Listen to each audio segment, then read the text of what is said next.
Hello, everyone. Hello, welcome. Welcome. You've found your way to the April 2026 Child Abuse Prevention Month. We call that CAP Month webinar series. We're going to get started here in just a moment. We're giving folks a chance to find that Zoom link and make their way in. In the meantime, we are in a space with a lot of helping professionals here in California, representing several different aspects of prevention and, of course, family services. If you would tell us in the chat, where are you joining from? So tell us your county and what role are you representing today? So maybe you are in child welfare. Maybe you're a family resource center. Maybe you're with CASA. Tell us in the chat, who are you with? So give us a county, give us a role, and we'll see who's in this space with us today. Just so that you know, this session is going to continue until 12:30 today. Great, we have teachers in Sonoma. Wonderful. Kinship Navigator, welcome. We have Riverside County. Love it. Stellantis. Great. San Bernardino.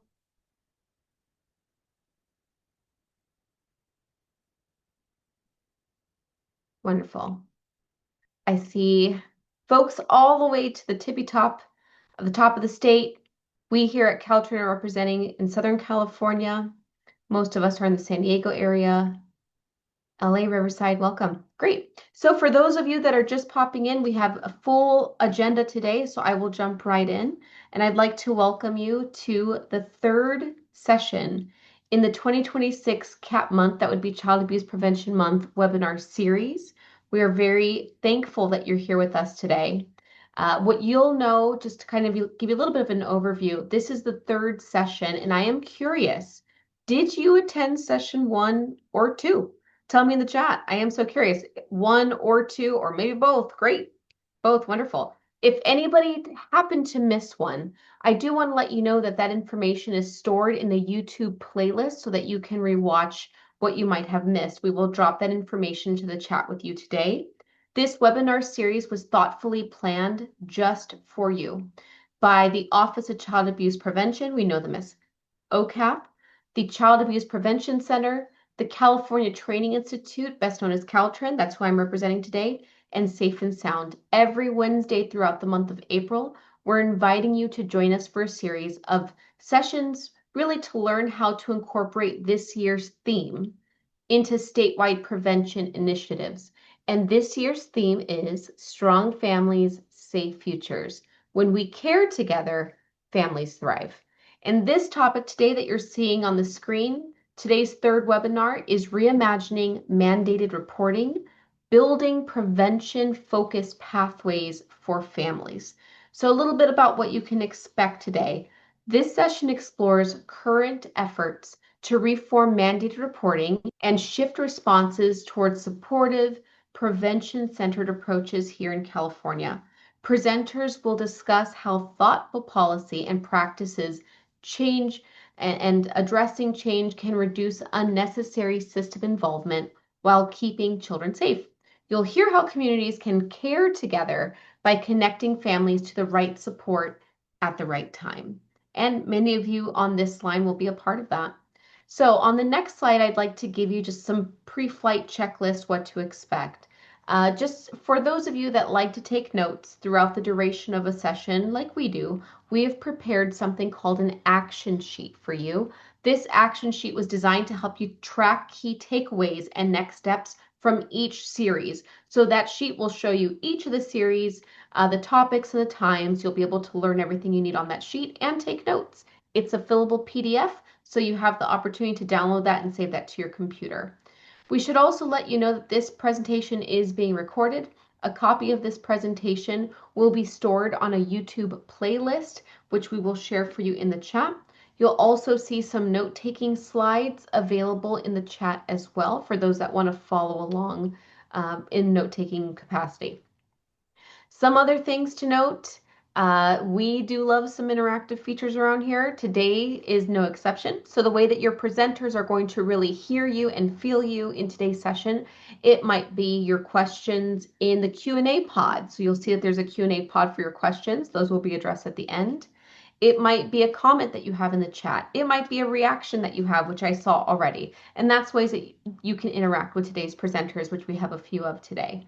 One interaction, though, we will not be allowing is AI. Okay, so if you have a note taker that is stepping in for you today to take your notes, we're going to escort them to the exit and say, see you next time. Due to California's privacy laws, AI assistants are not allowed in this training or any CalTrin training.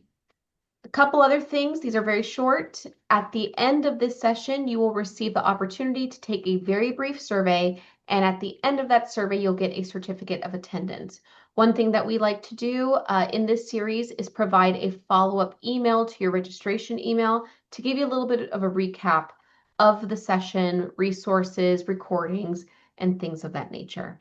So let's talk a little bit about what you can expect today. On the next slide, we have an agenda for what you will be walked through. We have a series of presenters that will be talking on these three topics. We'll discuss mandated reporting advisory committee, that would be the MRAC progress. So how's it going for them over there? We're going to be talking about the LA County AB 2085 implementation and lessons learned. This is specific to LA County's training. We're going to be talking about Orange County prevention pathways and mandated reporting reform. And so, to do that, I would love to introduce our very first speakers. They're going to be speaking on the Mandated Reporting Advisory Committee. That would be the MRAC progress. To do that, I have Juan Solis, who is an MRAC Tri-Chair, as well as Hillary Conrad, the Bureau Chief, Office of Child Abuse Prevention. And with that, Juan, I'll pass it over to you. Thank you. Thank you so much. And welcome, everybody. Good morning to those here in California, and good afternoon. I see somebody from Petersburg, Virginia, and Northampton, Pennsylvania. So good afternoon to y'all. Y'all ahead of the game. But it's an honor to be here. I'm one of your fellow tri-chairs of the Mandated Reporting Advisory Committee. I welcome reactions with hearts and fist bumps. I'm a guy, so I'm like words of affirmation is my love language. So fill me up with love when you hear things. Thank you, Jessica. Appreciate you. Here on our first slide, if we could move on to the first slide or the next slide, we have some quotes. And although you may or may not have seen these slides before, I'd like to point out that to us, they're more than the slides. These are voices that should not and will not be forgotten. We hear from a mother, Shelly Lopez, who shares that she could have benefited from support for her family, but instead she experienced injustice as a victim of domestic violence and the trauma in her daughter that her and her daughter, who is medically fragile, had to endure, which still affects them to this day. We also hear from Dr. Deborah Duardo, LA County Superintendent of Schools, about how students benefit from safe and supportive schools and the need to re-examine our training for mandated reporters, including policy that reinforces over surveillance and over reporting. And then my fellow tri-chair who humbly and passionately shares that the time is now. We must allow ourselves to feel and push through the unsettledness, push through the uncomfortable, and hold ourselves accountable for the change that is needed for the sake of our families. As a former system involved dad myself, I do this work for the sake of our families, for my children and my children's children, as we all should. And as we take a look at the data on the next slide, we highlight our why, right? We see that of the 433,000 allegations in 2023, relatively consistent number for the past 10 years, only 11%, just over 49,000 were substantiated. And we refer this to as a 90% failure rate because the system that failed 90% of the children by causing further harm through unnecessary allegations, right? General neglect captures 45% of these allegations and often driven by poverty, bias, and systemic racism. We move on to the next slide. We see that Black and Native American children carry the biggest burden. They are disproportionately more likely to be reported and disproportionately more likely to remain in the system once involved. In the chat, if you can please just share who you think are the highest reporting source. Where are the majority of these reports coming from?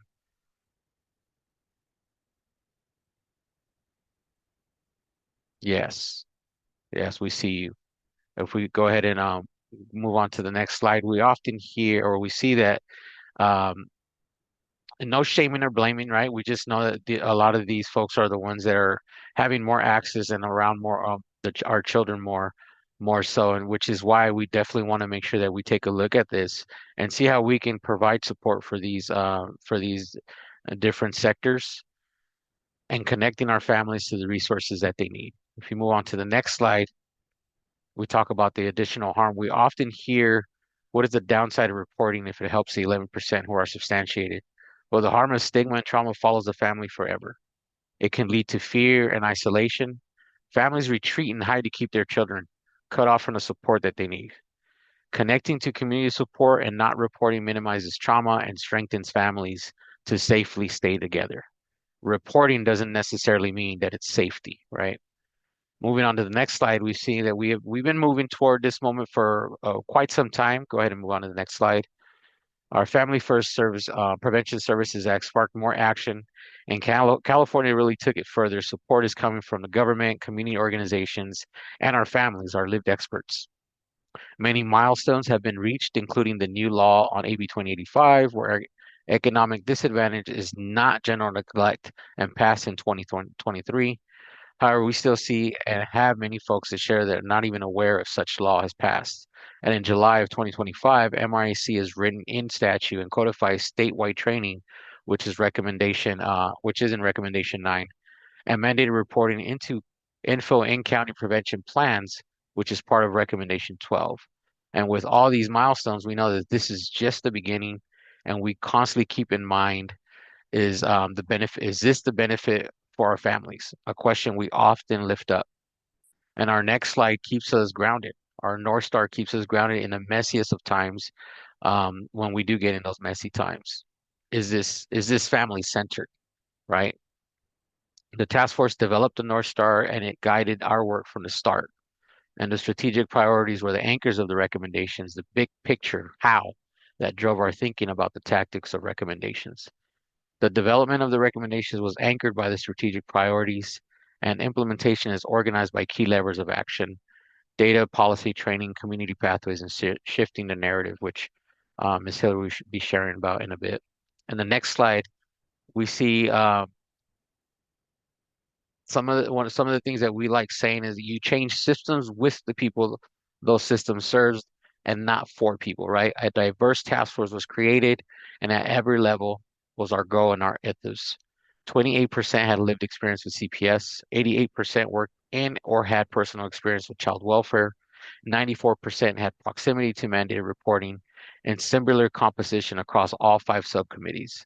We also formed a lived experience group to help ensure we were doing everything possible to bring lived expert perspectives into shaping the recommendations.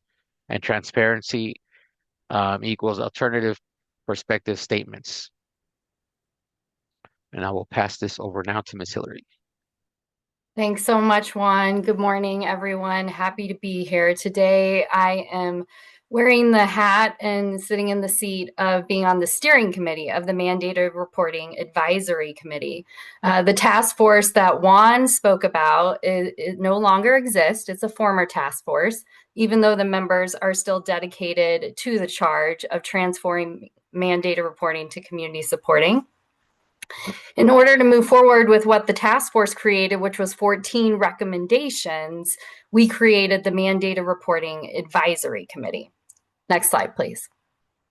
So the Mandated Reporting Advisory Committee, which is also one of the recommendations, consists of about 36 members and 3 tri-chairs, and a couple of them are represented here today, and thank you for all your work and leading this work. These are all volunteers, and we wanted to model it after the task force by making sure that we included seats and representatives and diversity from all levels. So we wanted on the ground perspective, we wanted government perspective, and then we also wanted the association's perspective. So you'll see on this slide that we created what I like to call seats, and then we invited people to participate on this advisory committee. So they are dedicated to the commitment of making sure that this shift happens, and they're doing it as a volunteer, which we greatly appreciate. Next slide, please. How are we doing this work? On the advisory committee, They are focused on implementing, as I mentioned, 14 recommendations. Those 14 recommendations are grouped in what we like to call the key levers of implementation, which is data and accountability, policy, training, community pathway, and narrative shift. So this is our framework for how we are organizing our work and moving forward. Each one of the members of the MRAC are on a work group, and those work groups are based on these levers of implementation. Next slide, please. So what we have done is we've taken the 14 recommendations and we've put them within the different levers of implementation. And what you can see on this slide is 2 of the levers of implementation: data and accountability and training. And data is related to the recommendations that are focused on identifying what the data indicators are for us to monitor and track so that we know we are moving forward with implementing the 14 recommendations. Some of those recommendations, one was establishing the MRAC, so success, we did that. Another is moving forward with AB 2085 and what data we're going to look at to know that that law is being implemented with fidelity and statewide. And then also figuring out what data indicators we want to identify to monitor progress so that we are addressing unnecessary reporting, over surveillance, and really moving towards eliminating disparities in the child welfare system. Some of the training recommendations: one is that the state is required to revise their current mandated reporting training so it is reflective of the shift to community supporting. Also, we want to look at a page to support mandated reporters, because we have recognized that mandated reporters don't have the education and are not equipped to make these difficult decisions. So we want to make sure that they have the tools and are supported to do that. Next slide, please. Other levers of implementation are community pathways and policy. So in order for us to really make this shift and be able to support families and make sure they're not enduring any sort of trauma or harm from receiving a referral when it wasn't necessary, is making sure that we have those supports in the community. So mandated reporters are aware of those supports and can connect families to those supports appropriately. So the community pathways work group and that implementation lever is really focused on assessing the capacity of what exists right now for us to identify gaps, and then also paying attention to funding and making sure that is it addressing those gaps that may be in the current service array in the community. Another recommendation that Community Pathways is looking at is really making sure that mandated reporters are informed of what services and supports are in the community. And by doing that, we are asking that the comprehensive prevention plans include that information. So there are about 56 counties that have decided to implement comprehensive prevention plans, and we'll be asking them to include that. And then we also have a lever of implementation related to policy and legislation. So what laws need to be changed, especially related to the Child Abuse and Neglect Reporting Act, also known as CANRA. One recommendation is to ensure that we eliminate general neglect as a reporting requirement. Another is to update the definition of severe neglect. Next slide, please. Finally, we have the lever of implementation of the narrative shift. We need to make sure that everybody is familiar with this idea of this mindset shift, of this move upstream to really address how mandated reporters are supported, what they are aware of, and making sure that they know what is the best way to make a decision. And if the family does not belong in the system, let's make sure that that happens. So the last is really that statewide messaging and awareness that the shift is happening and that the state is committed to it. Next slide, please. So one way that we have decided to organize our work is to focus on the implementation of AB 2085. There's a lot of intersections and connections between the 14 recommendations related to implementing AB 2085. I don't know how many are familiar with AB 2085. Go ahead and put a yes or put a Y if yes, you're familiar with AB 2085, and put an N if you're not familiar with AB 2085. But AB 2085 is revising the Child Abuse and Neglect Reporting Act.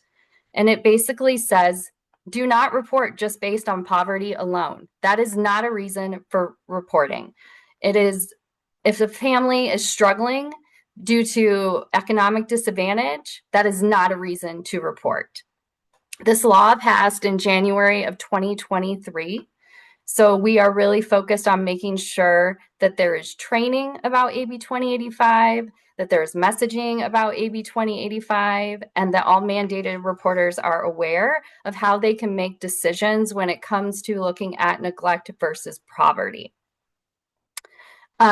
Each of the work groups has figured out which action steps and deliverables that they can move forward with so that we can make progress and move our work faster related to implementing AB 2085. Next slide, please. A big celebration that we have based on all the work of the Mandated Reporting Advisory Committee is that SB 119 was signed into law. And what this law did was it established the Mandated Reporting Advisory Committee as a physical body that is moving forward and committed to this work of ensuring the transformation of mandated reporting to community supporting and also eliminating disparities in the child welfare system. This is huge and just shows the state's commitment to advancing this work and moving it forward. In addition to establishing the Mandated Reporting Advisory Committee, it also said that the state Office of Child Abuse Prevention, Department of Social Services, has to revise their training. So the state, in partnership with the MRAC Training Work Group, is working on the revisions of that training. And we hope to release it in the fall of 2026. And next slide, please. I think I mentioned it a couple of times, but I'll say it again. We implemented recommendation 1 with our lovely tri-chairs leading the work, Juan, Janae, and you'll hear from Alicia next, and all of our wonderful volunteers who are meeting monthly to move forward with action steps in order to ensure they are meeting their deliverables and the 14 recommendations are implemented. And we're all doing it in a spirit of diverse perspective and membership and all levels from the community to the state. Next slide, please. Significant progress that's been made related to recommendation 14, which was about the messaging and that narrative shift, is we're presenting all over the place. We're presenting here today. We've presented at multiple conferences, and we are open to presenting other places as well to ensure everyone knows this work is happening. As you heard, our work is organized into work groups and the levers of implementation, and all those work groups are meeting monthly and moving forward on their implementation plans. And we also submit a report to the Child Welfare Council, who is a legislatively mandated advisory body that ensures that there's collaboration and coordination so that there's improvement in the child welfare system. So we have an update at those meetings quarterly. Next slide, please. How can you join the work now? How can you get involved? One way is to read the former task force recommendations, those 14 recommendations that now that we are working on implementing. You can attend those quarterly Child Welfare Council meetings. There's an update always from the Mandated Reporting Advisory Committee on our progress, and those meetings are open to the public and they are hybrid. You can read our semi-annual report, which speaks to our progress as well. You can attend our actual Mandated Reporting Advisory Committee meetings, which are open to the public as well. That information can be found on the Child Welfare Council website. We are open to come and present. Please reach out to any of us, and we will make sure that someone is available to share the work. And then, of course, you can keep the discussion going. If you're not familiar, there's an online community of practice called CalPrevents that you can join. And there's a space there that is focused on community pathways and mandated reporting reform. Just really happy to share this work, very excited to be part of it. And I will go ahead and pass it to Alicia, who is going to speak about LA and AB 2085 implementation and lessons learned. And she is also one of the tri-chairs of the Mandated Reporting Advisory Committee. Thanks, Alicia. Thanks so much, Juan and Hillary. What an honor to be here with all of you. Thank you so much for this opportunity. So you all lifted up in the chat when the question was asked, education has to be a part of this reform effort.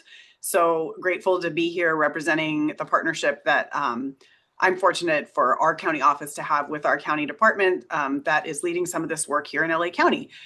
So I'm going to touch on some of the ways that we are working to strengthen many of those levers of change that Hillary and Juan lifted up here in Los Angeles County. So grateful to be part of this coalition.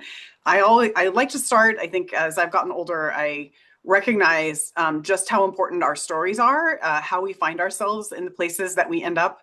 So on the left here, you'll see, this is a picture of my grandmother about 18 years ago with my son when he was young. He's now 20 and in college. But as I think about Child Abuse Prevention Month and all of the children in our state and their families who love them, I think of my grandmother and how important love, safety, and sense of belonging are to all of us as children and in adulthood. So just want to lift her up. And in a way, I hope I am a legacy that she could be proud of since she is not with us anymore. So 25 years ago, I was that children's social worker knocking on the door in South LA, responding to calls from mandated reporters, many of whom were in education. I'm really grateful to have been able to serve in schools for the last 24 years. I left LA County Department of Children and Family Services, and I worked in a variety of school and school district contexts. And I now serve as the Chief of Wellbeing and Support Services for LA County's Office of Education. When I left Child Protective Services and joined a school, I was honestly shocked at how little folks knew about the child welfare system and about what happens after they make a call. I feel in my bones that we have not adequately trained and prepared our mandated reporters to understand that some calls actually do more harm than good. And that is a change that's going to take time, but I'm deeply committed to being part of the solution here. So with that, next slide, please.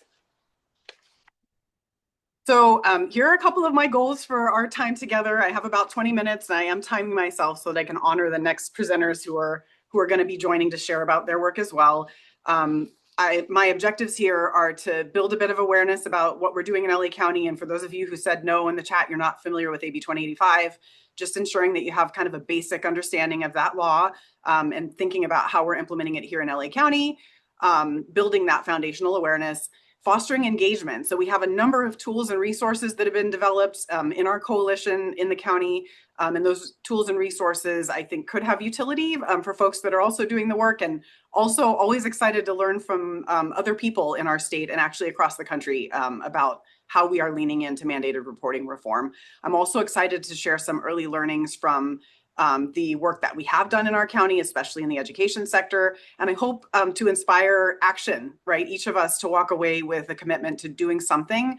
I think about Dr. Maya Angelou and the idea that we do the best that we can until we know better. And then we know better. When we know better, we do better. So I hope you walk away from today with that commitment as well. Next slide, please. Okay, so when I present on things that for educators seem a little bit like, okay, this is not something I do all the time. How does this apply to me?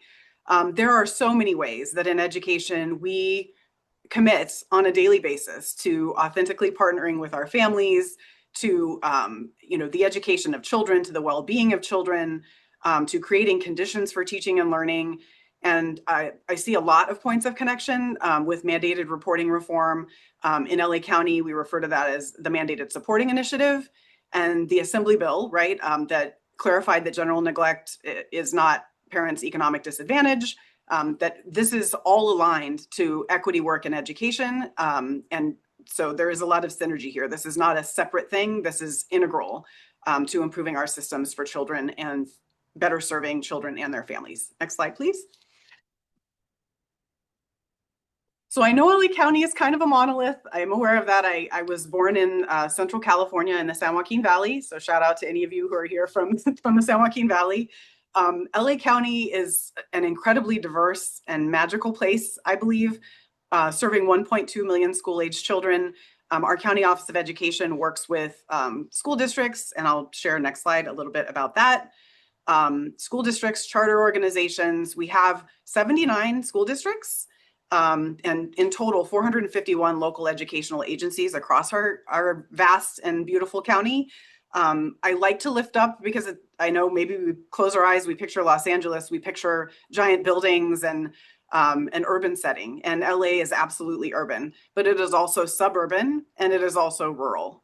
We serve the Antelope Valley, and in many ways we struggle with some of the same things that other folks in our state struggle with, related to access to resources, transportation. So I believe and would ask you to think about the ways that what we're doing in LA County really does have implications, regardless of the size of the county that you may be in our beautiful state of California, or even across the country. Next slide, please. So Juan and Hillary lifted up the data statewide around calls from education, substantiation rates, and this is the problem, honestly, that we're trying to solve for. So this is the data for LA County, and it's fairly consistent year over year, although of course we see some fluctuations. In these circles, you can see, roughly almost 90% of all the calls that our hotline is receiving are coming from mandated reporters, which is probably not that surprising.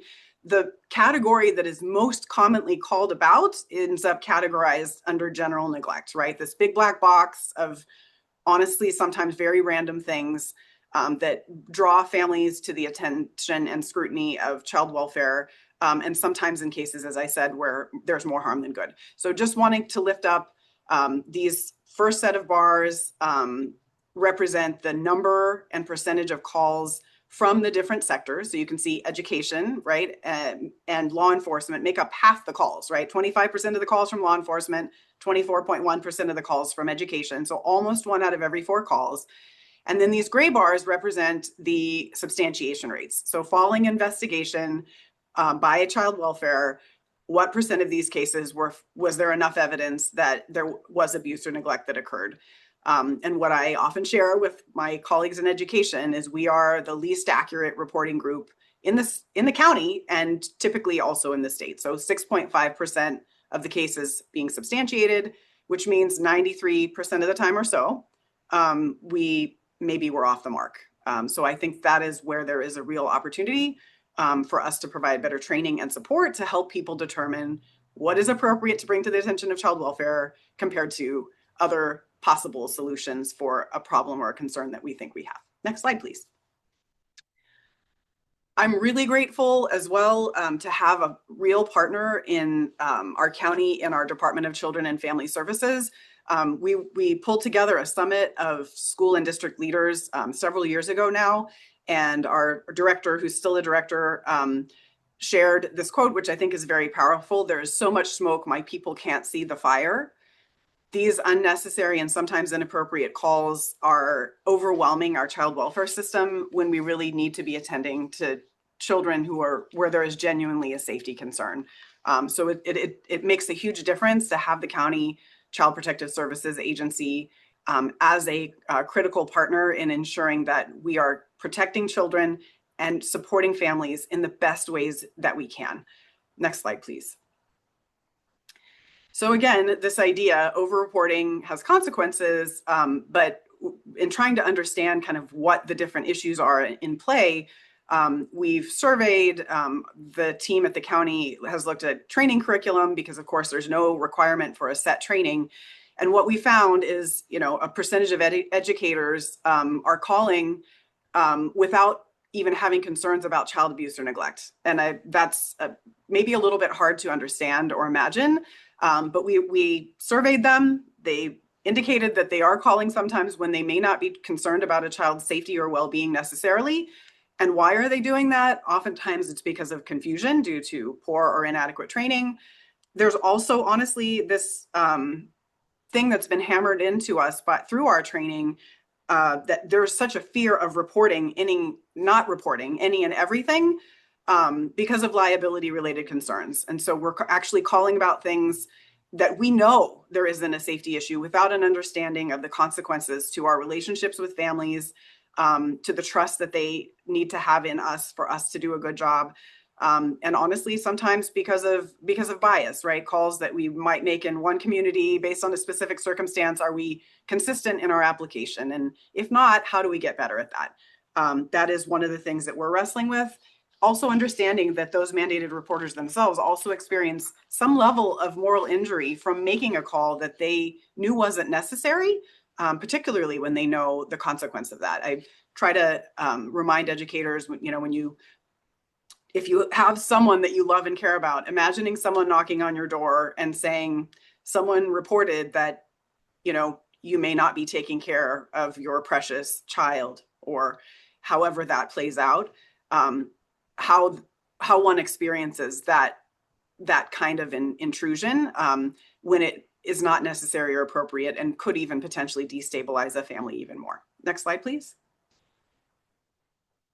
I think another layer that I lifted up, but just want to sort of double down on, is this idea that the training that we receive, generally speaking, is inadequate. And we are not receiving guidance around sound decision making. So oftentimes these are online trainings, they're asynchronous. If it's the same training year to year, people are clicking through, there may not be a lot of learning that's happening. We can ask, what do you remember from your mandated reporter training besides that, you can lose your credential or be fined or go to jail? Do you know what the categories are, the things that are actually reportable? And we find that folks are very confused about the things that are actually within the jurisdiction of Child Protective Services. And certainly there isn't information being presented about alternatives to reporting or humanizing the families or the children necessarily in those trainings. Again, this is sort of fear-based language. And with all due respect to, insurance companies and others, oftentimes those trainings are coming from that lens, and those are the folks that are designing that training. So therein is an opportunity to work on more holistic training that actually better prepares mandated reporters to make sound decisions. Also, the idea that we need to have decision supports as opposed to just sort of relying on our gut or instincts, that we need to be making decisions based on fact, and training oftentimes doesn't lean into that. Okay, next slide, please. Okay, so kind of last big point here is that mandated reporter trainings are not in any way, none that we've looked at, focus on prevention or focus on what we could be doing upstream to actually partner with families. For some reason, it's entirely disconnected from those conversations. So when I think about Child Abuse Prevention Month, I think about strong families. I don't think about enforcement when there is alleged physical abuse or other conditions. I think about the village that's responsible for keeping kids safe and families strong and together. So we need to think about the messages that we're sending. Again, part of the surveying that we did, mandated reporters are indicating that in some cases they are calling because they're trying to connect a family with resources and they have not been provided with another pathway or mechanism to do so. And here again is our opportunity. Next slide, please. Okay, so now that we have a sense of the problem, it's been hammered in by Hillary and Juan and me. Next slide, please. I'm going to talk a little bit about what we've done in LA County, building on the momentum from Assembly Bill 2085, accelerating sort of needed changes in our systems that are not sacrosanct and really do need to be revisited and refined and improved. I'm a big believer in this idea of our systems are perfectly designed to get the results that they do. So is this system getting the results that we want and expect? When you look at the data, we know the answer is no. So it's our responsibility to do something about that. This Assembly Bill started that process. Hillary mentioned this became the law of the land in January of 2023. So over 3 years ago, the definition of general neglect was narrowed so that the area in the gray was already the law. Child's parent negligently failing to provide adequate food, clothing, shelter, medical care, or supervision where there's no physical injury. And now, effective 2023, the child is at substantial risk of serious physical harm or serious illness. That's a prerequisite for a general neglect to be something that child welfare should be dealing with.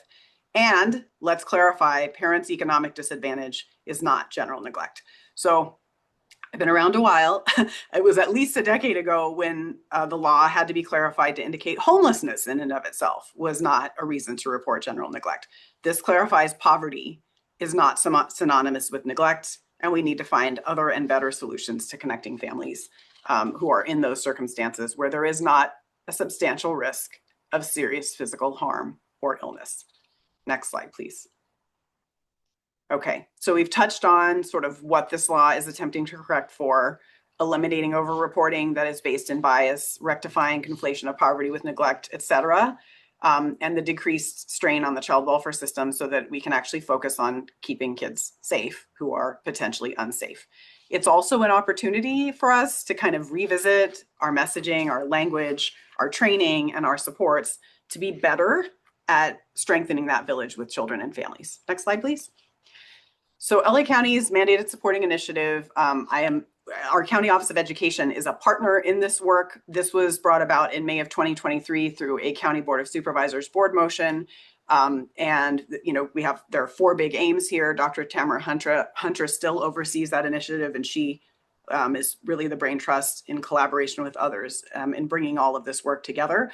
Our goal is to get further upstream to do preventative work, to improve the quality of supportive services to families, and to eliminate racial disproportionality in child welfare.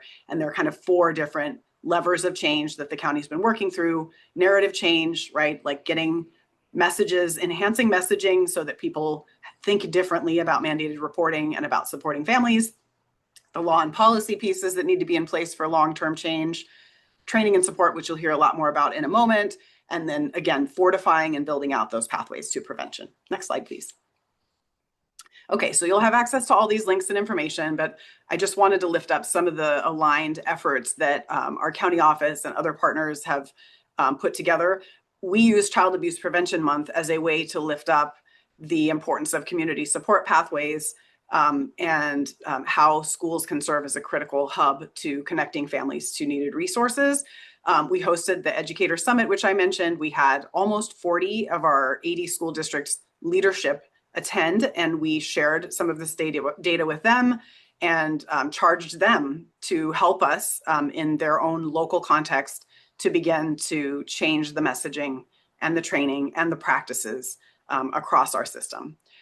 We're looking at data on a regular basis. I'll share a little bit about that in a moment.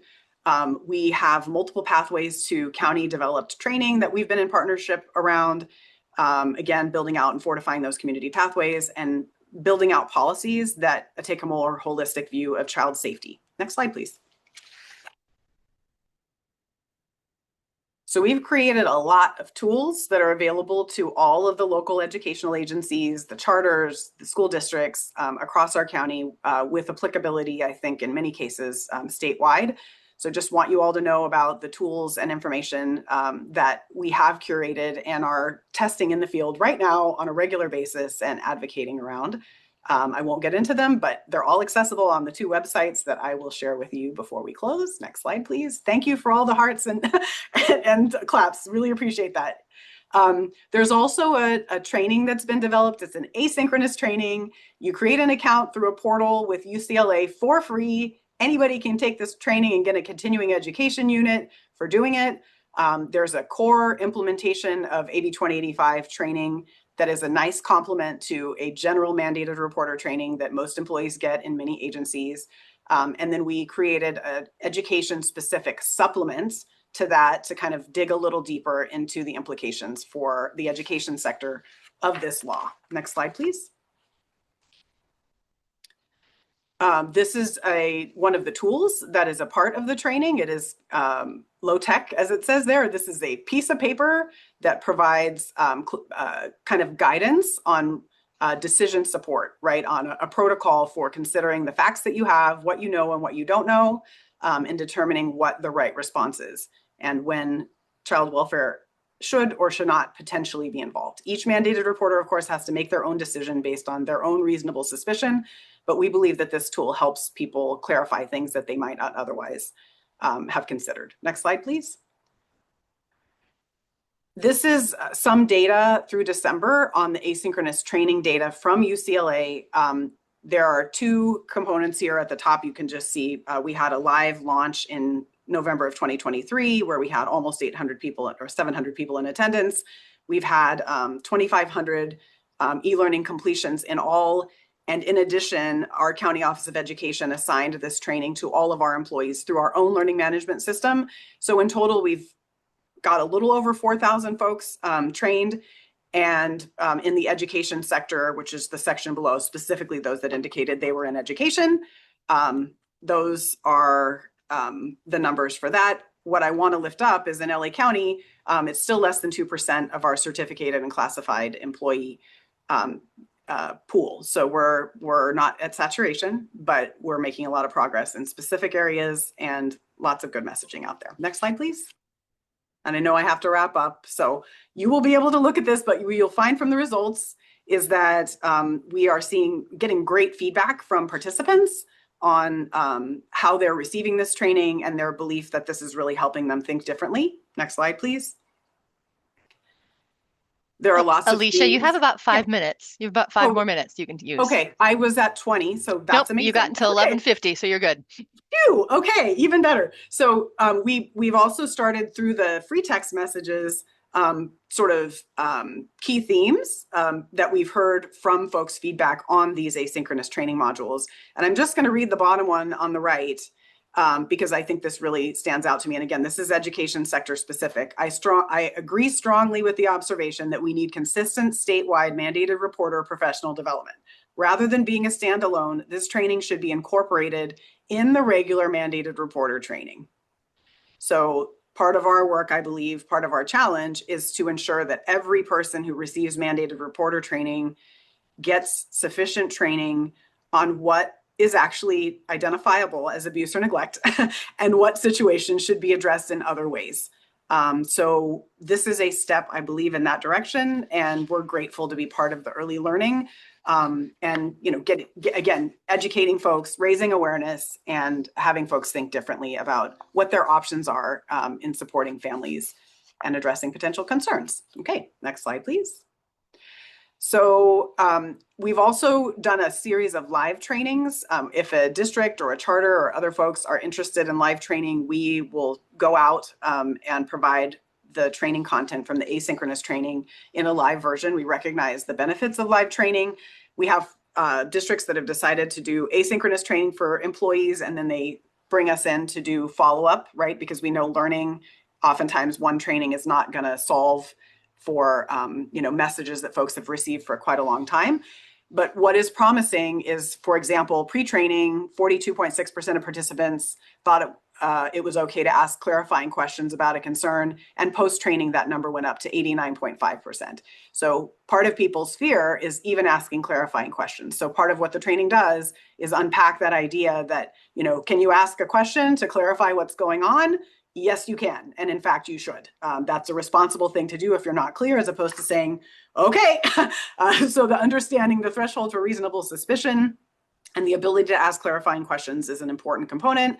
Participants' ability to correctly identify the definition of general neglect increased from 22% to 72%, increased 22.5%. So 72% of folks before the training knew what general neglect technically constituted, and after 94.7.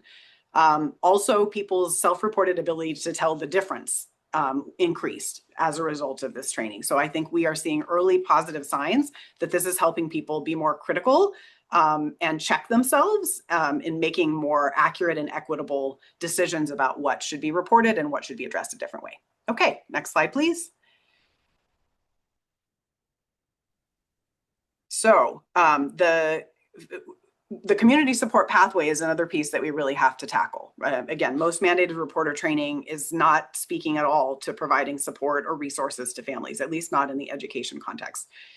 So our county stood up a family resource finder where you can search by zip code, get a list of potential resources or partners. That information can be texted, emailed, et cetera, directly from the website. So we think it's a great tool to increase access to information, to help mandated reporters identify the resources that might be appropriate to support a family with. Also recognizing that a lot of that happens locally. I think about our community schools implementation and the mapping of community-based resources and assets, knowing who on your campus or in your district has those resources or is the person who can connect families with resources. Even if it's not, every single classroom teacher, we need to have better mechanisms to do that. Next slide, please. The state of California has also invested in multiple online platforms that are part of the Children and Youth Behavioral Health Initiative. And one that we are lifting up is to support and provide online coaching for parents of children under the age of 12. I don't know how many of us in this space are parents, but parenting, caregiving is one of the hardest jobs any of us will ever do. There is no question about that. Our kids will test us. We're not always our best. What can we do to help support parents and normalize help seeking as opposed to making people fearful of asking for support? Because this is not an easy job.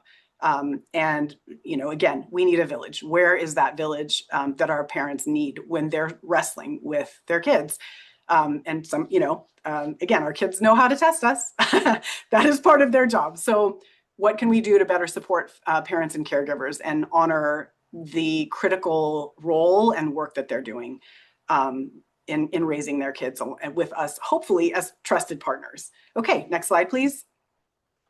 So these are two examples of websites for LA County, our county coalition, the Mandated Supporting Initiative, and then our County Office of Education. We maintain a page with the education-specific resources, and those hopefully will be a resource to you. Hopefully you will find them helpful and interesting. Next slide, please. Again, lifting up in education with Child Abuse Prevention Month, our messaging relates to keeping kids safe with their families and reporting when there is a genuine safety concern so that we can start to unravel the mistakes made by the system and heal some of the harm that our schools have contributed to through unnecessary and inappropriate calls to child welfare. So encourage you to check out our website. It's on our main page right now, laco.edu. Next slide, please. Okay. Some basic data about the calls that are coming in. As I mentioned, we are looking at the education-specific reporting data. You can see the numbers here are the numbers of calls to the Child Protection Hotline from mandated reporters in the education sector that have been tagged in the state's system, the CWS CMS system. Then alongside that, the number that involve general neglect, right, may not be exclusively, but where general neglect is tagged as one of the allegations. And then the percent of those calls, right? So in total, 10,000 calls in 2025, 10,454, 5,100 of them involved an allegation somehow related to general neglect. So if we can get this right, we can make a real difference in who's coming into contact with the system. Next slide, please. And lastly, really excited, we'll be publishing sometime probably by the end of this month, results from listening sessions with some of our local educational agencies that have been at our various stages of implementation of this work, but have really been pioneers in leading our learnings and in championing this more equitable whole child, whole family approach. And we found certainly that training in and of itself is not going to make the changes that we actually need. So we're going to need to double down on policy, on practices. We recognize the importance of leadership. This is not something you train folks on once and then the system is fully better.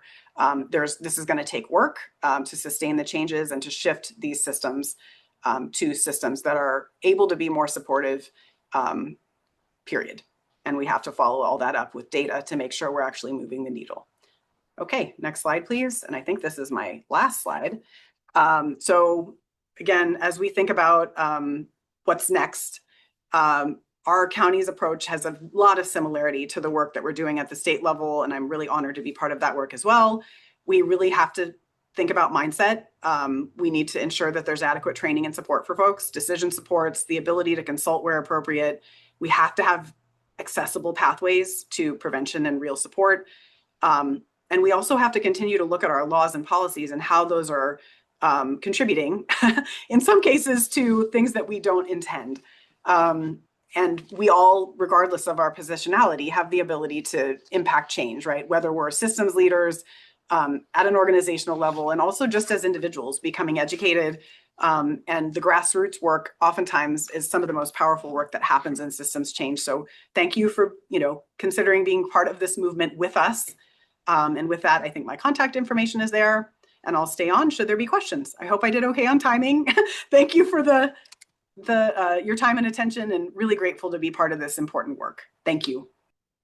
Great with the timing, Alicia. Thank you so much. And you can see all of the, we love some reactions around here, and we're grateful for the content that you brought. One thing I did want to make a mention for folks on the call, you heard a lot of great resources being discussed, and I want to remind you that those resources are made available in a PDF that has been dropped into the chat. We'll drop that one more time so you can see and connect some of these resources to links. With that, we'd like to introduce our next set of speakers. We have Orange County Prevention Pathways and Mandated Reporting Reform. And to speak to that, we have 3 presenters with us today. We have Nicole Stratman, Judith Stanlow, and Camille Delgadillo. And so I want to pass it off to Nicole. Judith? Yes, hi there. Hi. Should I go ahead and go, Jessica? Please, that'd be great. Okay. Hi there. Yes, my name is Nicole Stratman. I'm a senior manager with the County of Orange Social Services Agency, Children and Family Services. I'm the lead in implementing the FFPSA initiative here in Orange County. We do have a comprehensive prevention plan. I understand that there was a webinar about FFPSA on April 1st. There was a breakout session, number 6, where it can really deep dive into what FFPSA is. So I'm not going to go into the details of that, but I do want to share what Orange County is doing for implementation, especially as it relates to the community pathway.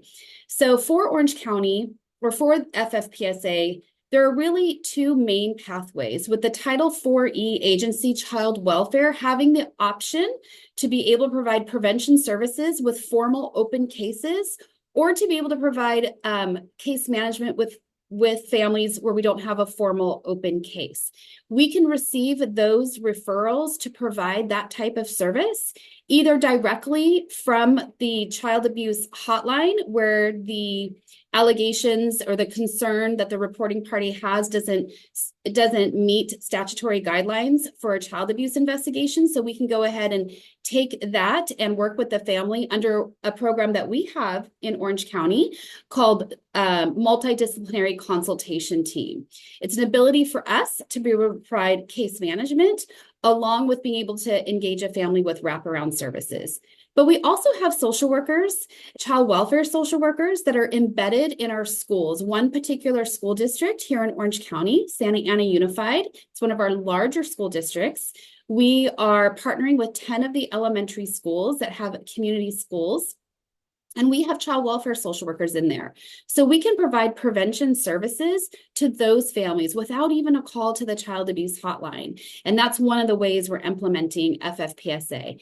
But as far as the community pathway is where a family can go straight to an organization for help, a community-based organization, so the child welfare agency does not have to get involved.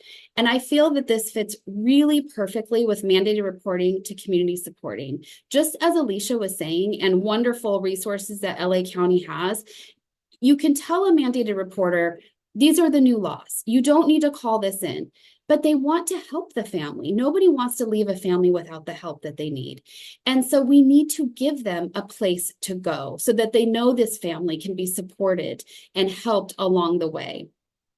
And so that's where the community pathway is a great place for this. What we're doing in Orange County, and we really are just in the beginning stages of it, but what we're doing in Orange County is we're really leaning in to our family resource centers. We currently contract with 15 family resource centers in Orange County under our Families and Communities Together platform, or FACT. And Judy's going to talk a little bit more about that. But with FACT, and with already having the infrastructure in place, it's allowing us to look towards those community-based organizations, or FRCs, and really build them up to have what they need to implement the community pathway. pathway. And so that is sort of where we're at in our next steps, because we really do. We need to give mandated reporters a place to go. We can't just tell them, you're not going to call this in anymore. You need to send the family someplace else.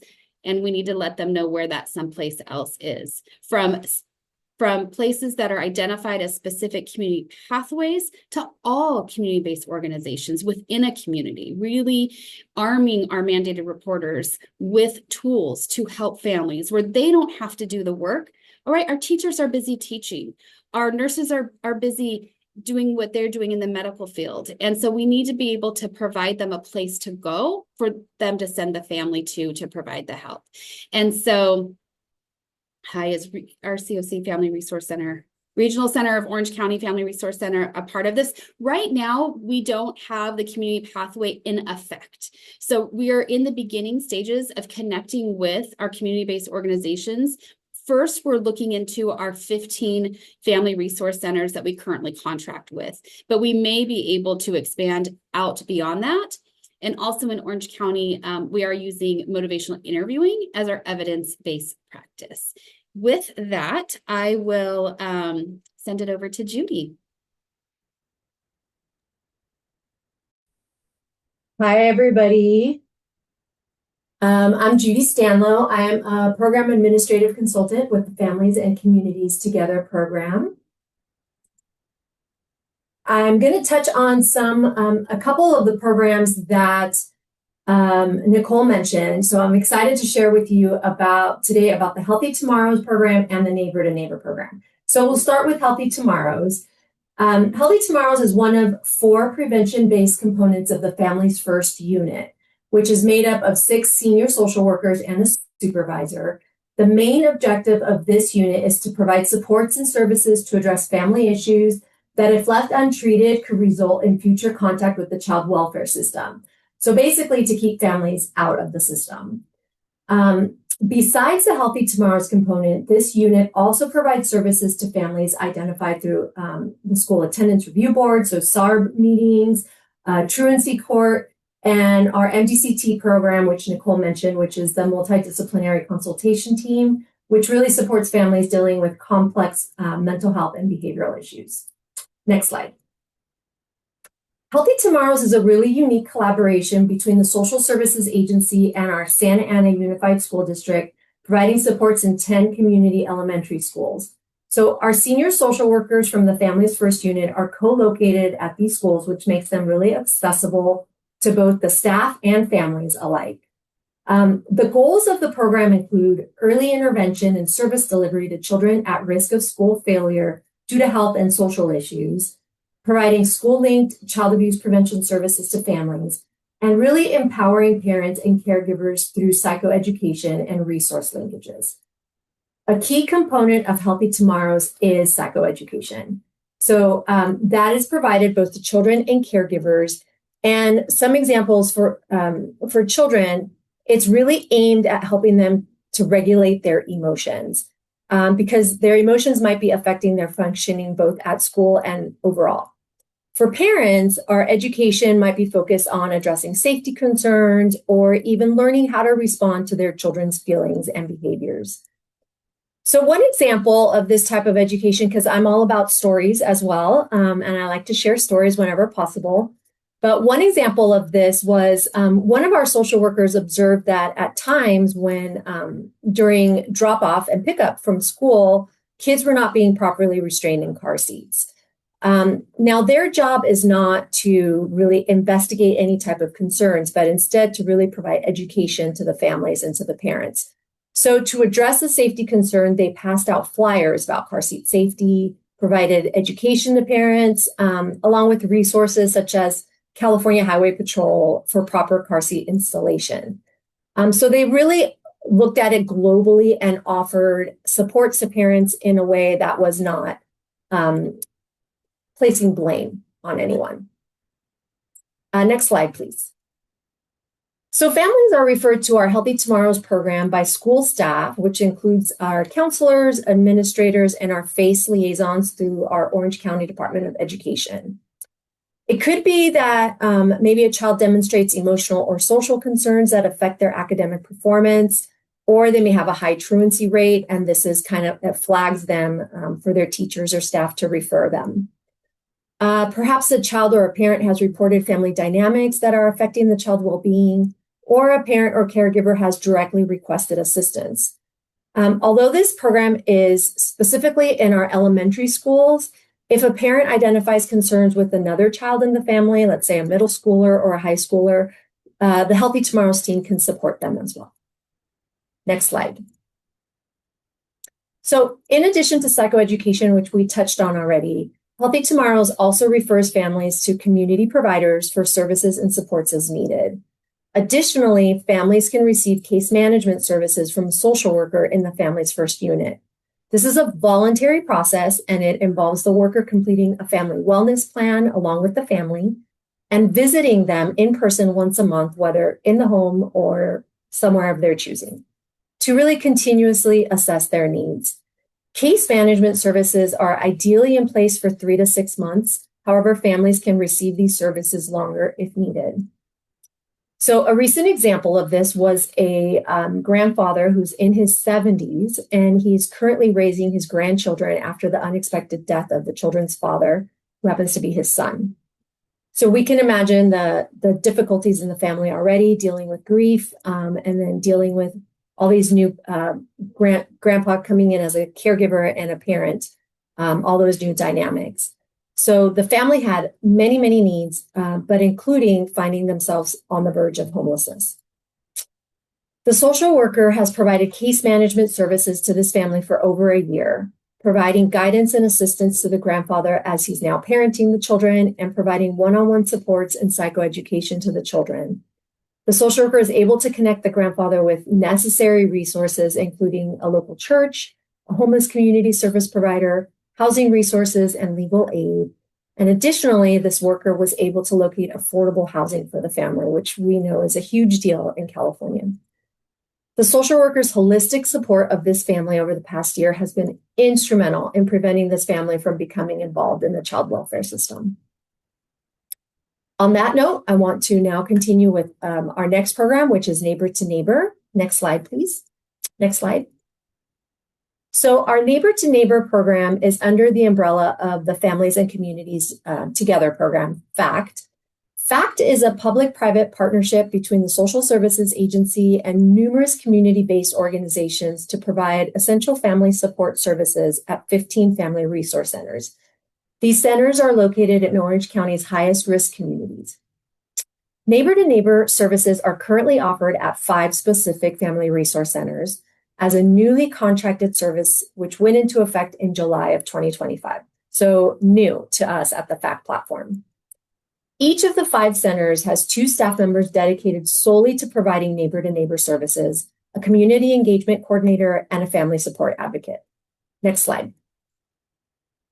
So the Child Abuse Registry, when they receive calls and they assess them as not meeting the statutory definition of abuse or neglect, meaning that there won't be a social worker investigating these concerns. However, if a family is determined to still possibly that they could benefit from additional supports, then they can be referred to the Neighbor to Neighbor program. This community, I'm sorry, next slide. So once the referral goes from the Child Abuse Registry social worker to the Family Resource Center, our community engagement coordinator starts reaching out to the families within 24 hours. So right away, they start making attempts at reaching out to the family. They make numerous attempts. They get creative and they make attempts by phone, by text. They mail out flyers, letters. They send out all sorts of ways. They get very creative in how they try to reach these families. And once the family responds and is engaged, then the family support advocate steps in. And our family support advocates are what we would think of as our social workers or our case managers at the family resource centers. They will then step in to meet with the family and link them with services depending on their needs. So their services could include case management, domestic abuse services, parenting, counseling, emergency assistance, and family engagement or bonding activities. Next slide.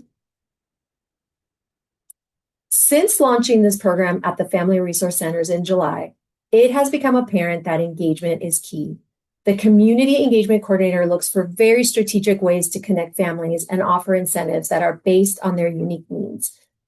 It's really important to note that the focus of these engagement efforts and our services is on supporting the family and not investigating concerns.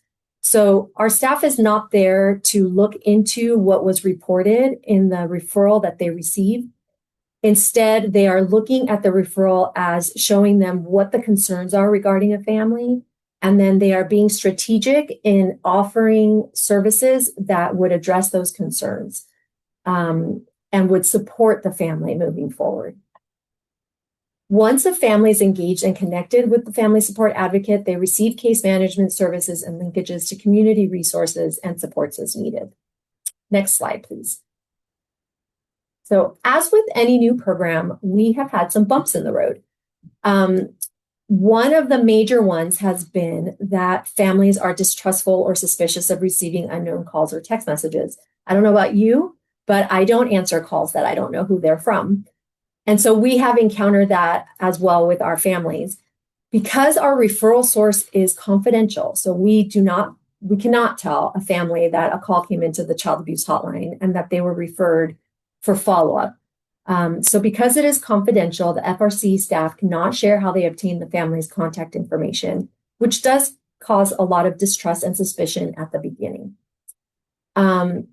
So that's been a hurdle, but our staff is, like I said, getting very creative about the things that they're offering families, and not just basic needs items, but also other ways of connecting, family fun activities, family bonding activities, things like that. For families who actually do respond, then they sometimes stop because they get overwhelmed, or maybe they're in a crisis at the time that they're contacted. They might respond initially, but then because of everything they're dealing with, they just don't follow through with appointments, or they stop responding to staff altogether. And a unique challenge that we have identified since beginning this program involves how to engage our families who don't have a financial need or require any type of basic needs assistance. So some of the families that are maybe a little more affluent or able to sustain themselves, they're more reluctant to participate in services, and they have kind of this idea that those services are not for me. They're not for my family. So getting really strategic about how we address those things, and offering, again, things like family fun nights, family engagement activities, paint nights, just really offering fun activities for families to get them in the door of our resource centers, and then see what other services and supports are available. Next slide. There have also been significant lessons learned and successes made since implementing this program at our family resource centers. Again, as we mentioned, there have been the use of very creative engagement strategies and this thinking outside the box as to how can we reach families, offering incentives to families that are not just financial in nature, strengthening connections with community resources that families previously were unaware of, connecting families with other family resource centers if they're more convenient to them. We are finding that most families who actually engage and meet with our family support advocate are receptive to services and then follow through. So, and we've also found that some families are returning months after initial contact attempts were made. So we made all these contact attempts at the beginning. There was no response from the family. We closed out their referral, and then months later, they're walking through the door with a flyer, or they're calling the center and saying, I have your information. I'm ready now to seek some support from my family. So we're getting those families linked, even if it is down the road. And my biggest thing that I am excited about is that we're now offering services through this program to families that previously would have just been documented in a report. They would have just been documented and wait for the next call to come into the child abuse registry about this family. And instead, now we're actually offering prevention services and efforts for this family to stay out of the system and be supported. So I'd like to wrap up by highlighting a success. We had a legally blind mother with 3 children who was struggling to care for them and access necessary services. Our family support advocate connected the mom with the Dale McIntosh Center for Support and assisted her in finding an IHSS caregiver. After building rapport with the mother, our family support advocate attended a SARB meeting with her at her request, which allowed for more of the family's needs to be addressed. The children were then referred for counseling, and now the family is participating in wraparound services for continued support.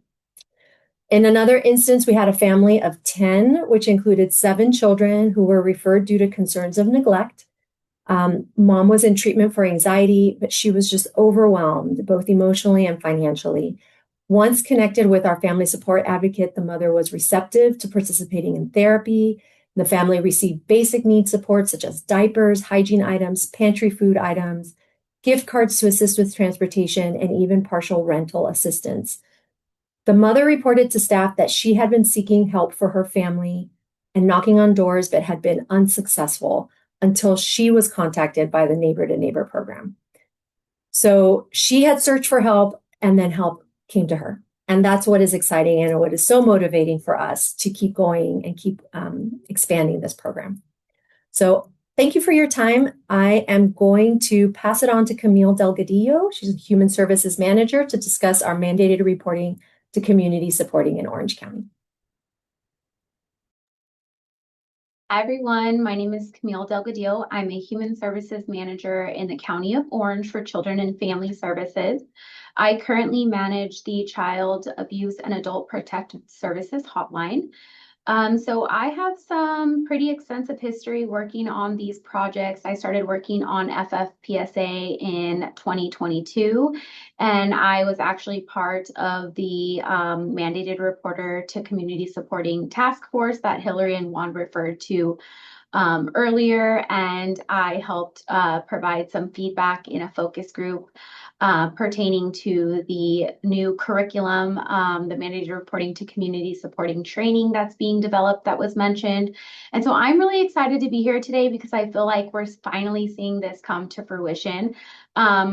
And by chance, this is the second presentation on mandated reporting to community supporting that I've done today. And it's the first 2 that I've done in the County of Orange. And I previously gave mandated reporting training in Orange County when I was at the hotline as a supervisor a couple of years ago. And so it's really exciting to come out and give this presentation with a different perspective. I'm sure you all are fairly familiar with the mandated reporting to community supporting mission or kind of definition. And so, as you all know, it's a statewide initiative to shift the focus of mandated reporter responsibilities from primarily reporting suspected child abuse and neglect to actively supporting families within their community. Next slide, please. So the We Can Coalition in Orange County is a countywide collaborative. And in Orange County, this collaborative addresses the intersecting needs of children, families, and the communities within Orange County. This coalition consists of more than 100 organizations, programs, and departments.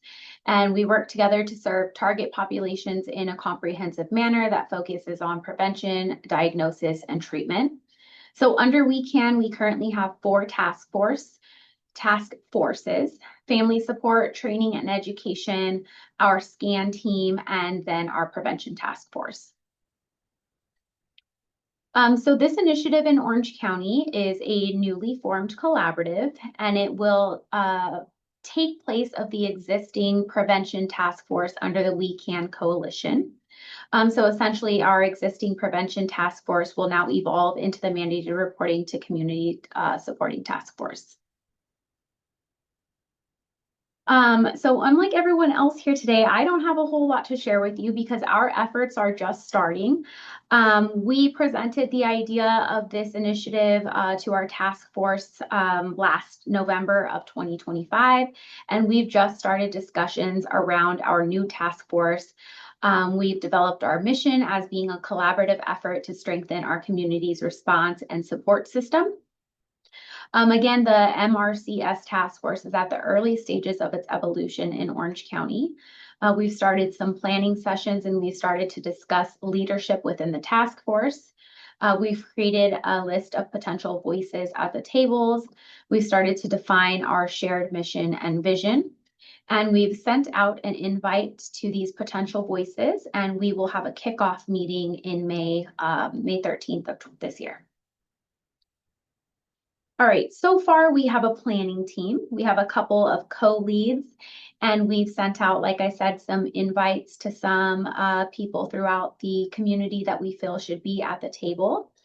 With that invite, we were asked to share our contact information with other people that might have diverse perspectives and can lend their voice at our table. And we expect that we'll begin to form some subcommittees to work on various implementation tasks. All right, so our plan for implementation will include reviewing the existing work of other counties, referral and information gathering, education and curriculum to include tool development, decision trees, and pathways, and then a rollout of this initiative.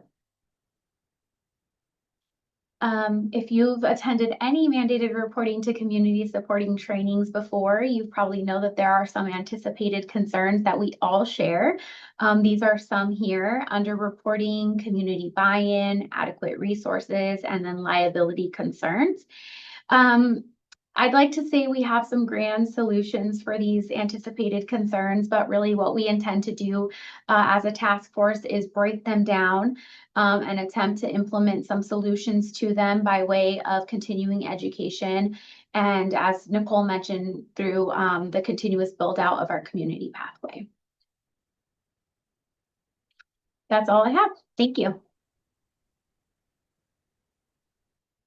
Thank you so much, Camille. And thank you, of course, to all of the presenters that have been with us today. This space, this questions, just gives us a chance to review some of the questions that were in the Q&A pod.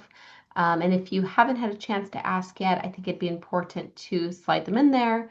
Now would be a good time to do that. We're going to be reviewing those in the background. And I did want to mention as well that we'll be spotlighting some speakers. So this is kind of an open forum, speakers, if you have any thoughts as well. So Hillary and I, we're going to be leading this portion here. And I'm curious, are there any specific questions that we really want to highlight and bring to our speakers? Just one question that came up, and I believe was one of the goals of this particular webinar, was what are practical things the average mandated reporter can do differently then? And I was going to toss it to Alicia because I think she had so many resources from LA to lift up. One being the training, which is open to anyone. Anyone can attend that training. And then also the decision tool. But I also want to highlight that the state is working on an AB 2085 training as well. Our lovely partners from CalTrin, Jess specifically. And we hope to roll that out in June. And that will be open to anyone who wants to attend. But if Alicia's here, if you want to highlight anything else from LA and all the great work they're doing that could help any mandated reporter. Thank you for that. Great. Yeah, and such an important question. I think, yes. So from either of the websites that I lifted up, anybody can create an account and take that basic training. It's about 45 minutes. It's very interactive. I think that's a great place to start. Then with that, you get a decision support tool that you can just literally print out, and it, generally applicable to kind of help again to create stronger decision thinking using that decision tree. And I think the other piece is ensuring, if depending on the role that folks are in, who are the people who connect families with resources. What are the resources that are available in your community, in your context, and having those readily available so that all folks in whatever context have that information when they might need it. I think that's a big piece, is just ensuring that there's great visibility on the community supports and that we're addressing gaps through strengthened partnerships. I think those are things I would suggest. So finding out who your partners are. That's great. Something that there was a question in the chat, and I think that idea of finding out who your partners are kind of aligns with it. I think this is a good place to speak. I'm curious if any of the other speakers have thoughts on it. But the question is really speaking to small counties. And the question specifically, if I can pull it up, is how can small counties and FRCs and other places like community-based support find more resources for families in need? So if we're thinking about community supporting, where are they finding and connecting to those supports? If we have any thoughts from speakers, or even if you're in a small county and you have found some ways that are helpful, tell us in the chat. So I want to lift up child abuse prevention councils. In many, I know they look different ways in different counties, but overall, they should be aware and familiar with where the resources are in your particular county. So if you don't have a partnership or aren't familiar with your child abuse prevention council, that would be a good starting point of who to connect with. That's a great one. Any other speakers have any thoughts about that or in the chat? I'll just say for Orange County, we had to be creative with some of the new funding that we received. And so some of the programs that were discussed today were programs that we had in place already, but that weren't being funded by Children and Family Services or the Social Services Agency here. And so we were able to put some money behind those contracts and really improve them and build out what we wanted them to look like. That's great.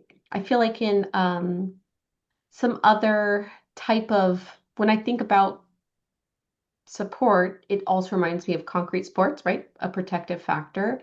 CalTrin does a monthly protective factor of the month, and most recently we talked about concrete sports. And sometimes what we hear participants share, and this is just for folks on the call, sometimes they will point to 211. If 211 is available in your county, it may not for all. And then I believe y'all can correct me if I'm wrong, it's findhelp.org is another great website I have heard of as well. I would also like to lift up that looking at the organizations that are not defined under the general definition of family resource centers. Many organizations provide support services. They just are not titled the Family Resource Center name. Faith-based organizations. They're very familiar with a lot of the resources available, food pantries. I know some that provide vouchers to get your driver's license, IDs, things along those lines, so that folks can get employment, gain employment, things along those lines. So really looking and thinking outside of the box. I think most importantly also social connections when you talk about protective factors. Really connecting our families to those extracurricular activities, keeping the kiddos busy, and I think for me, soccer fell in our lap. As I shared, I'm a former system involved dad, and I share this story all the time. I ended up having soccer written on my forehead, I guess. Got called volunteer as a soccer coach, 2008, still coaching to this day. Got my license as a club coach, and it went on. However, the point being is all the amazing families that we connected with that became our social network, right? And then also along those lines is just being able to connect with other organizations aside of that, right? And so really looking at the I guess organically connecting our families to where they can organically really strengthen those social connections. That's great. I've heard someone say one of the greatest challenges with the Family Resource Center is that they don't know that they are one because that's not their title or their primary objective. Like you're talking about faith-based organizations, nonprofits, absolutely. One thing I did want to ask, and I think this is important, some folks are really connected to what's going on with the mandated reporting in their county, right? They're on a task force, they're in a subcommittee, they're just in the room, they know what's going on. And some people don't. And so there was a question in the chat that said, do we know what efforts, and they had mentioned a county is making?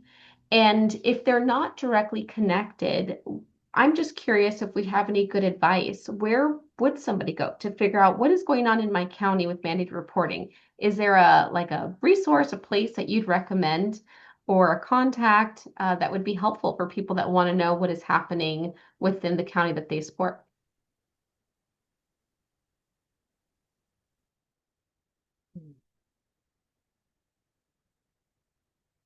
One thought that comes to mind is they possibly have talked about mandate reporting reform in their comprehensive prevention plan, and all the comprehensive prevention plans for the counties that opted in are on the CalTrin website.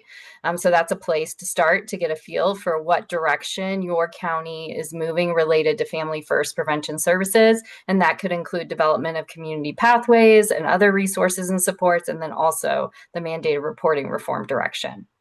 That's great. Thank you. And one thing I'll drop into the chat for everybody is the CalTrin website. I know it's been mentioned once or twice. This would be a place to find some of that information Hillary has mentioned, as well as the 2026 CAP Month webinar series recap so that you can register for other sessions, which brings us to our next slide, and all kinds of goodies. So one thing I do want to thank is the participants for your input, for your questions, for your reactions, for your engagement in today's sessions. I want to thank all of the presenters for coming today and bringing such incredible information. I know we saw a lot of thank yous in the chat. Feel free to give them a virtual applause. Thank you. Thank you, everybody. I see ya. And also, we want to invite you to continue this learning journey throughout the month of April. So the very next session, which is perfect, we're just talking about this, is Concrete Supports in Action, Meeting Family Needs to Prevent Crisis. That is next Wednesday, same place, same time. You'll have to register for that session. You can register for that session by scanning that QR code or visiting the CalTrin website for more information. One thing we will ask you to do is to complete a brief survey to receive your certificate of attendance for today's session. That survey has been dropped into the chat today. With that, thank you for joining us on this third session of the CAP Month series, and we look forward to seeing you next Wednesday. Thanks, everyone. Have a great rest of your day.